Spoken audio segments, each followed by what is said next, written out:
తెలుగుదేశం అమరన్న నాయకత్వం అమరన్న నాయకత్వం అమరన్న నాయకత్వం జై జనసేన ఆరోగ్యం ఆవిదా శోభామానం మహీయతే ధాన్యం ధనం పుషుం బహుపుత్రలాభం బహుకీర్తిలాభం శత సంవత్సరం దీర్ఘ అమ్మవారికి పరిపూర్ణ దిగ్విజయ ప్రాప్తిరస్తు సర్వత్ర విజయానుకూల్యత సిద్ధిరస్తు శతమానం బిజీగా ఉన్నాం కదా టైం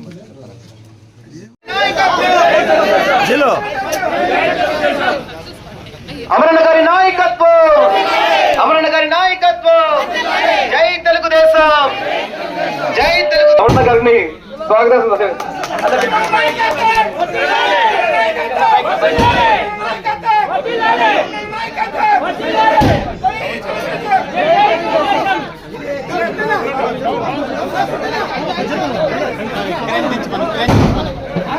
జై జనసేన జై జనసేన నారా చంద్రబాబు నాయుడు గారి నాయకత్వం నారా చంద్రబాబు నాయుడు గారి నాయకత్వం నారా చంద్రబాబు నాయుడు గారి నాయకత్వం నారా లోకేష్ గారి నాయకత్వం నారా లోకేష్ గారి నాయకత్వం పవన్ కళ్యాణ్ గారి నాయకత్వం పవన్ కళ్యాణ్ గారి నాయకత్వం జై అమరన్న జై అమరన్న జై అమరన్న కాబోయే మంత్రివర్యులు అమర్నాథ్ రెడ్డి గారి నాయకత్వం కాబోయే మంత్రివర్యులు అమర్నాథ్ రెడ్డి గారి నాయకత్వం సైకిల్ గుర్తుకే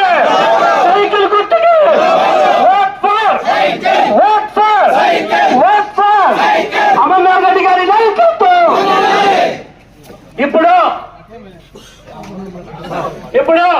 మన ప్రీతమ నాయకులు మన ఎప్పుడు కూడా పొలం నేరికి ప్రతి ఇళ్ళకి పరిచయమైన వ్యక్తి అందరినీ పేరు పేరున పలకరించే వ్యక్తి పక్కలేని మహానాయకుడు గౌరవనీయులు పెద్దలు మాజీ మంత్రివర్యులు శ్రీ అమర్నాథ్ రెడ్డి గారిని ప్రసంగించగా సవినయంగా తెలియజేస్తుంటున్నాము. పొలంనేరు మున్సిపల్ పరిధిలో శ్రీనగర్ కాలనీ పరిసర ప్రాంతాల్లో ఉండేటువంటి తెలుగుదేశం పార్టీ జనసేన నాయకులకు సోదరి మనందరికీ కూడా హృదయపూర్వక నమస్కారం. ప్రశాంతంగా వాళ్ళ ఇళ్లలో నిద్రపోయేటువంటి పరిస్థితి లేదు.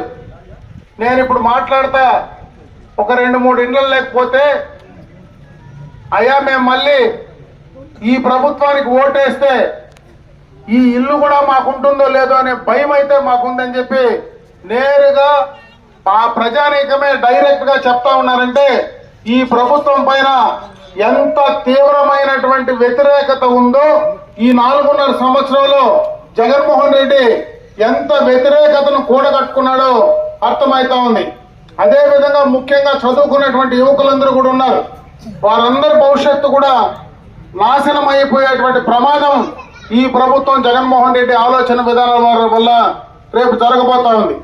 ఆ నష్టం పూర్తిగా భవిష్యత్తు యువతకు నాశనంగా వాళ్ళ భవిష్యత్తు నాశనం అయ్యేటువంటి పరిస్థితి క్లియర్ కట్ గా కనపడతా ఉంది. అందుకే నేను యువతకు ఒక మాట చెప్పదలుచుకున్నా, యువత మేలుకో, లేకపోతే ఖచ్చితంగా జగన్మోహన్ రెడ్డి విధానాలు మరొక్కసారి, ఎందుకంటే గత ఎన్నికలకు ముందు నేను యువకుడిని, నాకు ఒక్క అవకాశం ఇవ్వండి, నేను రాజశేఖర రెడ్డి గారు చనిపోయిన తర్వాత తండ్రి లేనటువంటి బిడ్డను, నాకు ఒక్క అవకాశం ఇవ్వండి అంటే ఆ రోజు అన్ని కులాలు మతాలకు వ్యతిరేకంగా అన్ని కులాలు మతాలు కూడా ఏది చూడకుండా, పార్టీలు చూడకుండా జగన్మోహన్ రెడ్డికి ఓటేసి ఈ రాష్ట్రంలో దాదాపు 151 సీట్లు ఆనాడు జగన్మోహన్ రెడ్డికి ఇస్తే ఈనాడు ఆ యొక్క అధికారాన్ని అడ్డం పెట్టుకొని ఇష్టానురాజ్యంగా నేను చేసిందే చెల్లుతుందని నా ఎస్సీలు, నా బీసీలు, నా మైనారిటీలు చెప్పే జగన్మోహన్ రెడ్డి ఈ రోజు ఆ ఎస్టీలను, బీసీలను, మైనారిటీలను పూర్తిగా కూడా ఆర్థిక పరంగా, సామాజిక పరంగా అణగదొక్కేటువంటి పరిస్థితిని ఒక్కసారి మీరు అర్థం చేసుకోమని చెప్పి నేను ఈ సందర్భంగా తెలియజేస్తున్నా. వాళ్ళ ఉద్యోగం చేసుకునేటువంటి పరిస్థితి లేదు.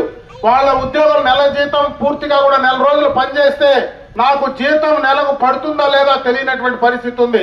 వాళ్ళకు రావాల్సినటువంటి పిఎఫ్లు కానీ, గ్రాట్యుటీ కానీ, అదే విధంగా ఎవరైతే మరి ఉద్యోగ విరమణ చేసినటువంటి విశ్రాంత ఉద్యోగులందరికీ కూడా నేను ఒక ఉద్యోగంతో మాట్లాడా. నాకు ఈ రోజు దాకా కూడా పెన్షన్ లేకుండా నన్ను దారుణంగా ఈ వయసులో నన్ను ఇబ్బంది పెడతా ఉంది ఈ ప్రభుత్వం. నిజంగా కూడా ఈ ప్రభుత్వాన్ని ఎప్పుడెప్పుడు నాకు అవకాశం వస్తే నేను ఇంటికి పంపిస్తానని చెప్పి రిటైర్డ్ ఎంప్లాయీస్ కూడా ఈ రోజు ఆ రకంగా మాట్లాడుతున్నారంటే ఈ ప్రభుత్వం పూర్తిగా కూడా పతనావస్థకు చేరుకున్నది. అందుకే ఈ రోజు ఉద్యోగస్తులు, యువకులు, మరి బలహీన వర్గాలు అందరూ కూడా ఏకతాటిపైన వచ్చి ఈ ప్రభుత్వాన్ని రాజకీయంగా, మరి అదే విధంగా జగన్మోహన్ రెడ్డి గారిని రాజకీయంగా జగన్మోహన్ రెడ్డిని ఇంటికి పంపించాల్సినటువంటి బాధ్యతను ప్రతి ఒక్కరూ తీసుకోవాలని చెప్పి సందర్భంగా కూడా తెలియజేసుకుంటూ, అందుకే ఈ రోజు పవన్ కళ్యాణ్ లాంటి నాయకుడు కూడా ఏమీ ఆశించకుండా ఒక నిజాయితీ నిబద్ధత కలిగినటువంటి నాయకుడు ఈ రోజు ఈ జగన్మోహన్ రెడ్డి ప్రభుత్వం వల్ల ఈ రాష్ట్రంకు అన్యాయం జరుగుతుంది. అందుకే నేను ఈ రోజు చంద్రబాబు నాయుడు లాంటి విజన్ కలిగినటువంటి నాయకుడికి నేను మద్దతు ఇవ్వదలుచుకున్నా. నేను ఏమీ ఆశించకుండా ఈ రాష్ట్ర ప్రజల కోసం నేను కూడా కలిసి నడవాలనుకున్నానని చెప్పేటువంటి పరిస్థితి ఈ రోజు పవన్ కళ్యాణ్ లాంటి వ్యక్తి చెప్తా ఉంటే, ఆయన మాటల ద్వారా ఈ రోజు యువకులందరూ కూడా ముందుకు వస్తా ఉన్నారు.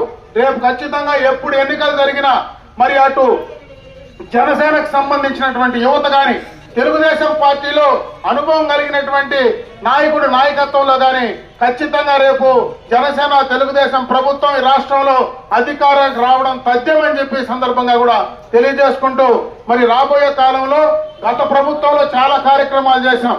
ఈ యొక్క ప్రాంతం మొత్తం కూడా సీసీ రోడ్లు కానీ మీకు ఉన్నటువంటి అవసరాలన్నీ కంప్లీట్ చేశాం. ఇంకేదైనా మిగిలిపోయిన కార్యక్రమాలు ఉంటే ఖచ్చితంగా వాటిని పూర్తి చేయడానికి రేపు ఎన్నికలు అయిన తర్వాత ప్రభుత్వం అధికారంలోకి వచ్చిన వెంటనే ఆ కార్యక్రమాలన్నీ చేసి మీకు అందివ్వడానికి మేము సిద్ధంగా ఉంటామని చెప్పి తెలియజేసుకుంటూ, రేపు ఎన్నికల్లో తెలుగుదేశం పార్టీకి సైకిల్ గుర్తుపైన ఓట్లేసి మంచి మెజారిటీతో ఈ ప్రాంతంలో తెలుగుదేశం పార్టీ అభ్యర్థులు గెలిపించమని చెప్పి మనస్ఫూర్తిగా మిమ్మల్ని కోరుకుంటూ సెలవు తీసుకుంటున్నా. జై హింద్, జై తెలుగుదేశం, జై జనసేన.